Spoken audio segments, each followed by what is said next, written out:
Hey guys, thanks for joining me. Today I want to talk to you about the Rock 225 RE and the Magnum Mini F4 stack I got for it. All in all, everything has been working good, especially the frame. I've had no issues with the frame. I did a frame review last week, so if you wanted to check that out, that's on in my channel. Now it's all built out. I've got about 20 packs through it, and I want to tell you guys what's gone on with it so far. And real quick on the frame, let's just go over the frame because there's not a lot to go over. It comes with a lot of extras. For example, on the camera mount here, it came with a full-size camera, mini size, non-micro size type of connectors or TPU mounts for it. It also came with this back mount here that holds the XT60, your antennas, and it's made to hold an SMA adapter there, but I used one of these pigtail style with an MMCX, so I popped another hole right. Let me get this focused. I just used a hole punch and popped another hole there so that would fit in there nicely. And this here is not included. That's the Hero Session 5 mount, and it doesn't come with it. I think they're $15 separately. But my main thing on the frame is when you go to their website, it just says coming soon, and it has said coming soon for a good 3 or 4 months now, because I bought this 3 months ago, and when I looked for it on their site, it said coming soon back then. So I'm not sure if they've gotten their batch in yet, as far as, you know, the ones they have to sell for production and whatnot. I don't know. I haven't followed up with them, but I wanted to share it because I have the frame and it's built and it's doing great. It's super fast, easy to put together. Sometimes it is a little harder to work on because of this mount right here. You could easily just unscrew 4 screws and then slide this out, but then this bottom part of the mount would still be there. So if you wanted full access, you'd have to pop this off without taking the side plates off. And so I guess working on it, unless you can work on it the way it sits, the way it's built, you have to take the arms off, or loosen the arms at least, and slide these out. They're retainers for the side plates. So it's a little bit of a hassle just to get the side plates off. Then you've got to take all these side screws off so you can remove the side plate completely to have full access to the build. But I guess you could do it without taking the arm completely off, but you'd have to loosen. Oh no, you'd have to take this. You'd have to take it all out, because this at least these 2 screws here actually go through that retainer and onto that right there, the press nuts. So I guess on the con side, it's a little bit hard to work on, because once you get everything in, the side plates kind of get in the way, this gets in the way, and then this TPU thing here is not easy to put on. You'd think it would be, but yeah, these 2 side screws, no problem. But in here, if you can see down there, there's 2 nuts, M3 size nuts right there, which I replaced with nylon because they came with aluminum or steel nuts actually to hold that down. But there's no way to get a driver this way. You actually have to use like some kind of a long nose plier and just turn them nice and slow, like a quarter turn every time, and that's kind of a hassle if you needed to take this off to access the, let's say, the back end of the stack where the connectors are. It is tough to get to, so repairs would be kind of a process, not just a quick take off the top plate and go, like the floss style, or even the floss here, which is what I've been comparing this to. The floss 2.1 has been like my shredding style, do anything quad. It's super fast. I don't race. I like the freestyle, but I like to go fast too.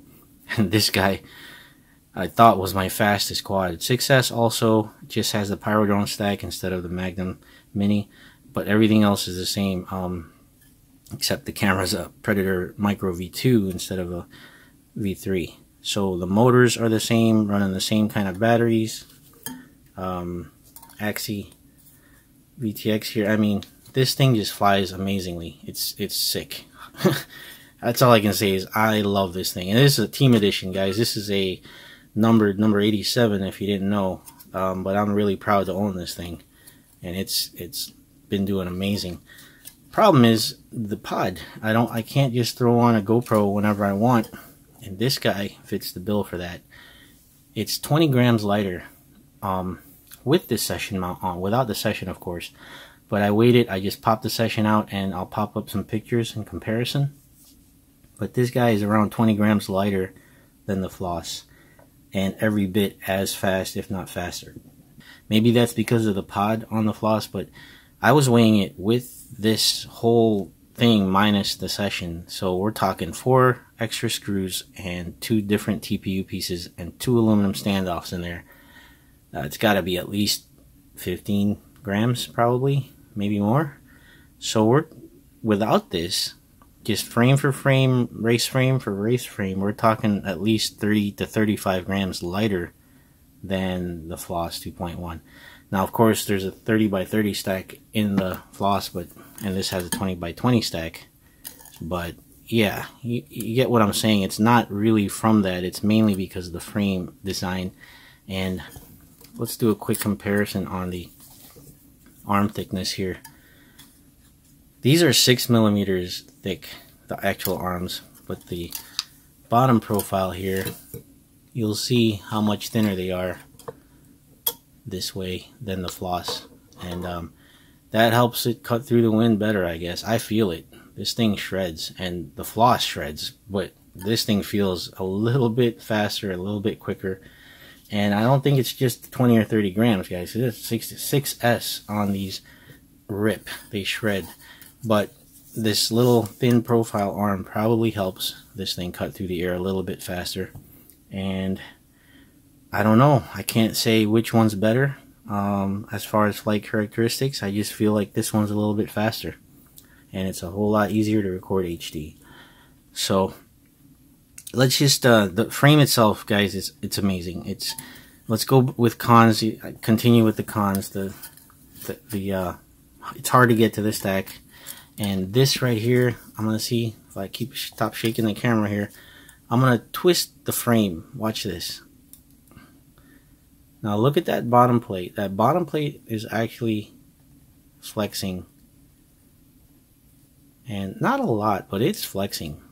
And if you had a 30 by 30 stack, which is what this is built for, really, there's no 20 by 20 holes in the bottom here. Just 30 by 30. You might possibly damage your stack if you twisted it enough somehow in a crash, like torque the whole bottom plate, which would then transfer into the screws that are holding the stack, and hopefully the stacks, nylon stack screws would just break. But it's a risk, you know. It's a risk. The thing is here with this 20 by 20 adapter I got going on here, that's gonna twist and bend there first, and I don't think it's even gonna reach my stack. So other than that, this thing is amazing, guys. It's awesome. A little bit hard to work on if you do have to do repairs. I haven't had to do any repairs yet, but getting this thing mounted and the axis, it was a little bit of a hassle, especially getting that XT60 power cable right there where I need it. So let me talk about the stack now, and I'll tell you guys so far how it's doing and what to watch out for if you end up getting one of these Magnum Mini F4 stacks. Right off the bat, when I installed it, I noticed the VTX was bent downward like this. And here it is right here. You notice it's not in the build. It's not in there because it didn't work. It was DOA. Everything was good. I did the smoke stopper test and a continuity test, plugged it all in. And you know, that's one of the things you set up your OSD and make sure you can switch the channels in your OSD in your goggles. And I couldn't even get video, so I just stopped altogether. And it's only a pin connector style. So what's that mean? There's a connector on the F flight controller, and I had to depin it to properly solder on a replacement VTX. So yeah, bad news on this. If you watched Kebab's I guess I don't know what he calls those series of videos. He just talks about stuff. This is why I got this stack, was because he runs it in a flaw style, and his main complaint was this thing. He wasn't too happy with the VTX. It's like the weakest point for him. Turned out to be the weakest point for me too, because mine didn't even work. And it's only 200 milliwatts, so maybe you guys, some of you guys fly alone. Sometimes I just go in my car, I see a spot, and I fly it. I have no idea what kind of reception I'm going to get there. And if I'm alone, I just bump it up to 600. It's just a nice option to have. And if you use the stock one, it's only 200 milliwatt, which they could have given up to a 600 milliwatt there for the $100 price tag. But luckily, I had an FX3 by AKK sitting around with the MMCX connector, and it's been doing great. So the stack itself, though, very clean video, probably due to these onboard little capacitors. They're already on there, they're soldered on, they're in a good spot, so they're not going to get like bent down or anything. Not likely to get hit. I'm not saying knock on some wood, because knowing me, I'll break those. But the video was very clean, as far as, you know, lines or noise on the video, and you guys will see that too in the video I put up here. But all in all, aside from having to de-pin the connector off of the FC, it wasn't that bad. And I'm gonna point out one more little thing here on the ESC. There's little half moons cut out right there, and that's why I soldered upward directly in. The wire is not really on top, it's like going in like this, and I soldered it in. Usually they lay on top of a pad, and the picture online shows a pad but not a half moon, so I don't know if that was after the fact that they changed that up. Other than that, guys, it's pretty good. Just be careful with those connectors back there between the two, and it's been doing good. You'll see in the video, I'm gonna put up one that's one pack, basically, not so there's not a whole bunch of cuts, and the DVR footage will be right in line with the HD footage, and you can see what my voltage drop is when I'm slamming the throttle around. And you guys can get an idea if you're interested in getting a stack like this, what it can do. So yeah, enjoy the video, guys. I will put that up right now. Just a quick thank you to all of my subscribers. I hit 400 today sometime, and I am very happy about it. I really appreciate it, guys. I want to be around, and if you have friends that are interested in some stuff and maybe they don't, I review something that they don't have yet, please share my channel with them. I appreciate the subs, guys. And here we go. Let's roll the footage, and you guys be safe and keep on flying. See you next time.